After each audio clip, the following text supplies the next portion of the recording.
Hello दोस्तों, चलिए start करते हैं हमारी आज की यह स्टोरी। Unknown wife. इशिका को अपने हस्बैंड अभिमन्यु राजवंश के बारे में पता चल चुका था। वह उसकी बहन आयशा की फियांसे नच्छ राजवंश का चाचा था, जिसके पास राजवंश एम्पायर की पूरी अथॉरिटी थी। आज जब राजवंश फैमिली नच्छ और आयशा की शादी फिक्स करने के लिए आने वाले थे, तब अभिमन्यु राजवंश भी वहां आ रहा था। वह कुछ दिनों पहले ही इंडिया आया था। इन सब के चलते इशिका को अभिमन्यु से मिलने का मौका मिल गया। इशिका सिंघानिया विला की गार्डन एरिया में खड़ी सामने की तरफ देख रही थी, जहां अभी अभी राजवंश फैमिली आई थी। अभिमन्यु अपनी अलग ब्लैक लग्जरियस कार से बाहर निकला था। एक तो इसे ठीक से देख भी नहीं पा रही हूँ, इतने सारे गार्ड्स के बीच में इसका चेहरा भी नजर न आ रहा, इशिका ने धीरे से कहा। वह अपने पंजों के बल खड़े होकर इधर उधर अभिमन्यु को देखने की कोशिश करने लगे। आदर्श सिंघानिया और राधिका सिंघानिया भी वहीं पर थी। वह गेस्ट को ग्रीट कर रहे थे। उनके बीच हल्की फुल्की बातचीत हो रही थी, जो इशिका इतनी दूर से सुन नहीं पा रही थी। उनके सबके चेहरे पर मुस्कुराहट थी। लगभग 7 से 8 मिनट बाद जब वह अंदर आने लगी, तब इशिका ने अभिमन्यु को गौर से देखा। परफेक्ट हाइट, बॉडी और इम्प्रेसिव पर्सनैलिटी का एक ऐसा लड़का जिसे हर एक लड़की अपने ख्यालों में सोचती है। बिल्कुल वैसा ही था अभिमन्यु राजवंश। हाँ, यह वही है, बिल्कुल धीरे से कहा। भले ही उसने अभिमन्यु की छोटी passport size black and white photo देखी हो, लेकिन वह उसे पहचान गई थी। अभिमन्यु उसके साथ अंदर बढ़ रहा था, तभी उसकी नज़र वहाँ खड़ी इशिका पर गई। सिंपल सी कैजुअल स्पेनिंग, एक अट्रैक्टिव पर्सनैलिटी की लड़की। एक पल के लिए अभिमन्यु ने उसे गौर से देखा तो इशिका को लगा कि वह उसे जानता होगा। उन दोनों की नज़रें आपस में टकराई तो इशिका के दिल की धड़कनें हल्की तेज हो गई। लेकिन अगले ही पल अभिमन्यु ने अपनी नज़र सामने की तरफ की और बिल्कुल सधे हुए तरीके से आगे बढ़ने लगा। उसने मेरी तरफ देखा, इसका मतलब यह मुझे जानता है। इसे बताना ही होगा कि इनके कब और कैसे मुझसे शादी की और मुझसे ही शादी क्यों की। इशिका ने मन ही मन बड़बड़ा कर कहा और तेज कदमों से चलती हुई उनके पीछे जाने लगी। इशिका को कुछ भी करके अभिमन्यु के बारे में जानना था। वह लिविंग रूम में आ गई थी। वहाँ राजवंश फैमिली और सिंघानिया फैमिली बैठी हुई थी। आयशा अभी नीचे नहीं आई थी। इन सबके बीच नच्छ ने एक नज़र गुस्से से इशिका की तरफ देखा।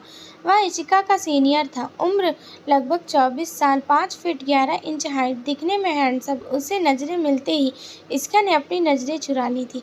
उसकी कोई गलती नहीं थी, फिर भी नच्छ उसे नफरत से देख रहा था। इशिका लिविंग रूम के अंदर पूरी तरह नहीं गई थी। वह दरवाजे के पास एक तरफ खड़ी हुई थी। उसके तरफ किसी का ध्यान नहीं गया। इस बीच मालविका आयशा को लेकर वहां पहुंची तो आयशा भी आ गई। आदर्श ने आयशा की तरफ इशारा करके कहा। आयशा उनके बीच में जाकर बैठ चुकी थी। तभी मालविका का ध्यान इशिका की तरफ गया। उसने गुस्से से उसकी तरफ देखा और फिर इशिका के पास जाकर खड़ी हो गई। मालविका दबी लेकिन गुस्से भरी आवाज़ में बोली, तुम यहाँ क्या कर रही हो? मैंने तुम्हें कितनी बार कहा है कि यहाँ खड़े होने की तुम्हारी हैसियत नहीं है। मुझे मिस्टर सिंघानिया ने यहाँ रुकने के लिए कहा था। इशिका ने शांत लहजे में जवाब दिया। उन्होंने कहा और तुम रुक गई। मालविका बहुत चिढ़कर बोली, वह तुम्हारे डैड हैं और तुम उन्हें मिस्टर सिंघानिया कहकर बुलाती हो। तुम कब से उनकी बात का मान रखने लगी? इशिका ने मालविका की तरफ तिरछी निगाहों से देखा और वापस सामने की तरफ देखने लगी। उसने उन्हें पूरी तरह इग्नोर किया। इशिका की इस हरकत ने मालविका को और चिढ़ा दिया। मालविका ने इशिका का हाथ कसकर पकड़ा और उसे दबाते हुए कहा, मैं तुम्हें अच्छे से जानती हूँ। तुम यहाँ नच्छ के लिए रुकी हुई हो ना? अब तो कम से कम उसका पीछा छोड़ दो। तुम्हारी शादी हो गई है, ऊपर से वह तुम्हारी बहन का होने वाला पति है। इशिका ने मालविका का हाथ झटका और गुस्से में जवाब दिया, मुझे किसी शादीशुदा इंसान की गर्लफ्रेंड बनने का कोई शौक नहीं। इनडायरेक्टली इशिका ने मालविका को ताना मारा था। आखिर वह वही तो थी मिस्टर आदर्श सिंघानिया की गर्लफ्रेंड। तुम मुझ पर कीचड़ उछाल रही हो। तुम्हारी हिम्मत कैसे हुई? बाहर निकलो यहाँ से, इससे पहले कि कोई तमाशा खड़ा करो। मालविका ने अपने गुस्से को कंट्रोल करके धीमी आवाज़ में कहा। वह चिल्लाकर कोई सीन क्रिएट नहीं करना चाहती थी, वरना इशिका ने अभी अभी जो कहा था उसके बाद वह उसके गाल पर एक थप्पड़ लगा देती। इशिका ने गहरी सांस ली। वह मालविका की बात का कोई जवाब देती उससे पहले उसने देखा अभिमन्यु कॉल पर बात करता हुआ लिविंग रूम के दूसरे दरवाजे से निकल गया। उसे वहाँ से जाते देखा। इशिका ने जल्दी से कहा, अच्छा ठीक है, मैं जा रही हूँ यहाँ से, यही बेहतर रहेगा। मालविका ने जवाब दिया और इशिका का हाथ छोड़ दिया। मालविका वहीं पर थी और इशिका अब लिविंग रूम से निकल गई थी। मालविका ने इशिका पर ध्यान नहीं दिया और वह बाहर जाने की बजाय अभिमन्यु के पीछे जा रही थी। वह बात करने के लिए विला के बैक डोर से गार्डन में पहुंचा। वहां आसपास कोई लोग नहीं थे। इसका तेज कदमों से उसके पास पहुंची। वह इंतजार करने लगी कि कब अभिमन्यु की बात खत्म हो और वह पलट कर देखे। जैसे ही अभिमन्यु की बात खत्म हुई, वह दूसरी तरफ पलट कर उसने इशिका को सर्द निगाहों से देखा। उसका ऑरा काफ़ी शानदार था, फिर भी इशिका को कोई फर्क नहीं पड़ा।